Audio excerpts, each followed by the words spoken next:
JAMPEL. A Buddhist monk comes to Christ. On another occasion, a former Buddhist monk had become a Christian. Fascinated, I asked him, "What's your story?" He'd been a monk since the age of 12, committed to the monastery by his parents so that he could be trained in the ways of Buddhism. In their home, they had a shrine with many idols. They desired to entrust the maintenance of this family altar room to one of their own sons. JAMPEL was the son they chose. His training as a monk took him to several Tibetan monasteries in India. As he continued in his studies, he always had a curiosity about salvation. In all his meditations in the monastery, he hadn't discovered true salvation up to that time. One day in his middle teens, a tall being in dazzling white appeared to him in a vision and clearly declared, "I will give you salvation." He could never forget this encounter but didn't have a clue as to who it was. Some time later, while in a monastery in Kathmandu, he and two other young monks went to buy some new clothing on the eve of the Tibetan New Year. While in the cloth store, the owner approached JAMPEL, that's his name, with some literature. It was written in Tibetan. "What is this?" JAMPEL asked. "It's about Jesus Christ," was the owner's reply. Of course, JAMPEL had never heard of Jesus Christ to this point and was then told that he was a spiritual teacher.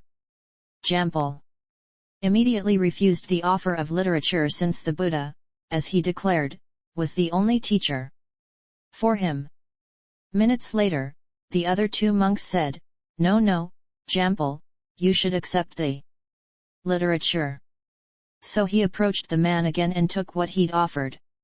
As the three were walking back to their monastery, the other two asked for the literature and proceeded to tear it up and throw it away. Puzzled, JAMPEL asked, "What's the idea? You just asked me to take it from him." They replied that it was impolite to refuse something from an older man and that this was the only reason for taking it. They also warned him that if he read the tract, a conflict would arise between the gods and would bring trouble upon his family. Several weeks later, JAMPEL happened to walk past that same shop. As he did, the shopkeeper recognized him and called him inside and asked whether he had read through the tract. Lying. JAMPEL responded that he had read it, but when the man persisted in asking him about what he had actually read, he was later forced to confess that he hadn't read it after all. He explained to the shopkeeper the warnings that his friends had given him. The shopkeeper assured JAMPEL that nothing bad would happen to him or his family if he read the tract. He even promised that he himself would take personal responsibility if something did happen. He also made it clear to JAMPEL that he wasn't forcing him to follow Jesus. Rather he was encouraging him to compare Buddhism and Christianity for himself. When JAMPEL heard this he felt reassured. Since the shopkeeper was his elder, he reasoned that he should at least read it through. JAMPEL took the literature and returned to the monastery. He had his own room. When he was safely inside with the door closed, he opened the tract and began to read. As he read, he was especially touched by these words of Jesus, "I am the way, and the truth, and the life. No one comes to the Father except through me." JAMPEL was surprised by the bold claim of Jesus Christ to not only be a way to heaven, but the only way to heaven.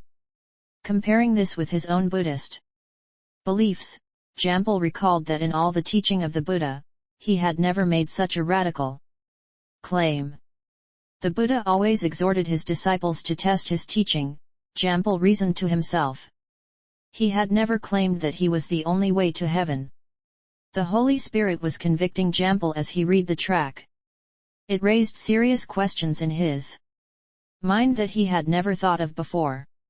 He went back to the shopkeeper to discuss these matters with him, but he was never able to meet him again. However, the questions that were burning inside of him refused to go away. Some time passed and Jampel was sent to Darjeeling on an assignment to teach. One day he was sitting on a park bench with another monk. Beside them was another man, a Nepali. His monk friend departed and a conversation began between the two remaining. The man started telling him about Jesus Christ and asked him over to his house.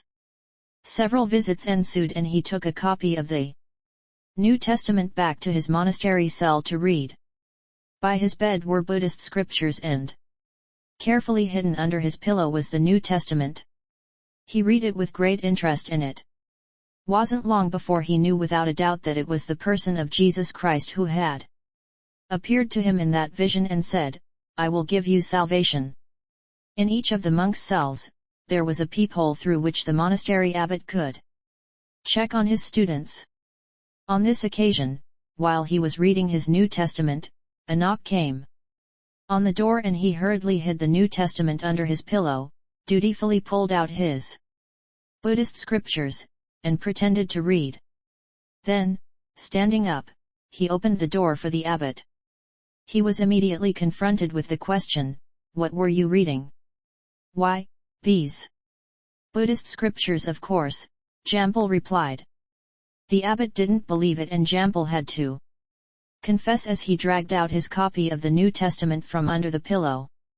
The abbot looked at it, figured out it was about Jesus, and said to Jampel, "Come with me."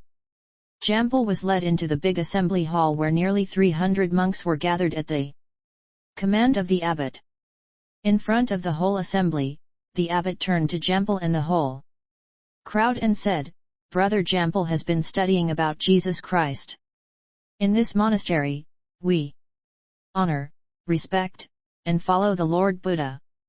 Brother Jampel, who are you going to follow, Jesus Christ or the Buddha?" Jampel hesitated and quietly said, "Jesus Christ." At this, he was immediately led into another room and savagely beaten by a score of monks. Expelled from the monastery that day and jeered by columns of these men assembled, especially for his ignominious departure. Jampel then burnt his robes, assumed civilian clothing, and sheltered with the Christian group who'd given him his New Testament. As it turned out, this group had a legalistic spirit and in no way mirrored the teachings of the New Testament. He felt a heavy demanding spirit similar to the tone of his monastery, but thankfully and finally found himself in the company of genuine Christians. In Jesus Christ, Jampel found the true way to salvation that his soul had always longed for.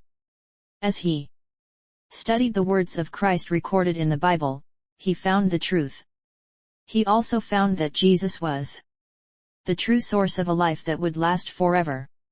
To this day Jampel lives by the strength that Jesus gives. He has dedicated his life to proclaiming this good news of salvation to others. Source: thetruelight.net